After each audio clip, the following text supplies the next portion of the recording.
एक बार की बात है कि श्री कृष्ण और अर्जुन कहीं जा रहे थे। रास्ते में अर्जुन ने श्री कृष्ण से पूछा, प्रभु, एक जिज्ञासा है मेरे मन में, अगर आज्ञा हो तो पूछूं? श्री कृष्ण ने कहा, अर्जुन, तुम मुझसे बिना किसी हिचक कुछ भी पूछ सकते हो। तब अर्जुन ने कहा कि मुझे आज तक ये बात समझ में नहीं आई कि दान तो मैं भी बहुत करता हूँ, परंतु सभी लोग कर्ण को ही सबसे बड़ा दानी क्यों कहते हैं? ये प्रश्न सुनकर श्री कृष्ण मुस्कुराए और बोले कि आज मैं तुम्हारी ये जिज्ञासा अवश्य शांत करूंगा। श्री कृष्ण ने पास में ही स्थित 2 पहाड़ियों को सोने का बना दिया।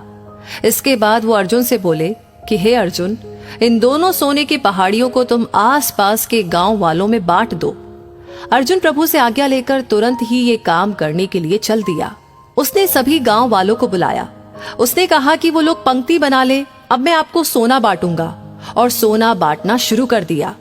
गांव वालों ने अर्जुन की खूब जय जयकार करनी शुरू कर दी। अर्जुन सोना पहाड़ी में से तोड़ते गए और गांव वालों को देते गए। लगातार 2 दिन और 2 रातों तक अर्जुन सोना बांटते रहे और अर्जुन में अब तक अहंकार आ चुका था।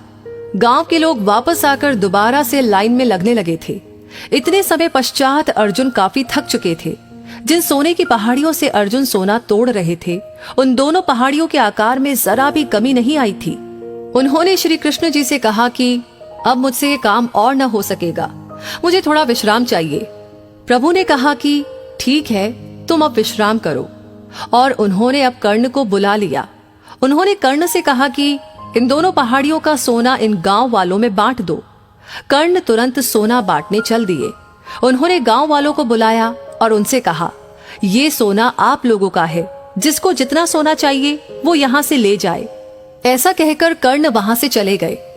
ये देखकर अर्जुन ने कहा कि ऐसा करने का विचार मेरे मन में क्यों नहीं आया? इस पर श्री कृष्ण ने जवाब दिया कि तुम्हें सोने से मोह हो गया था। तुम खुद ये निर्णय कर रहे थे कि किस गांव वाले को कितनी जरूरत है, उतना ही सोना तुम पहाड़ी में से खोद कर उन्हें दे रहे थे। तुम में दाता होने का भाव आ गया था। दूसरी तरफ कर्ण ने ऐसा नहीं किया। वो सारा सोना गांव वालों को देकर वहां से चला गया। वो नहीं चाहता था कि उनके सामने कोई उनकी जय जयकार करे या प्रशंसा करे। उसके पीठ पीछे लोग क्या कहते हैं, उससे उसको कोई फर्क नहीं पड़ता। ये उस आदमी की निशानी है जिसे आत्मज्ञान हासिल हो चुका है। इस तरह श्री कृष्ण ने खूबसूरत तरीके से अर्जुन के प्रश्न का उत्तर दिया। अर्जुन को भी अब अपने प्रश्न का उत्तर मिल चुका था। दान देने के बदले में धन्यवाद या बधाई की उम्मीद करना भी उपहार नहीं, सौदा कहलाता है।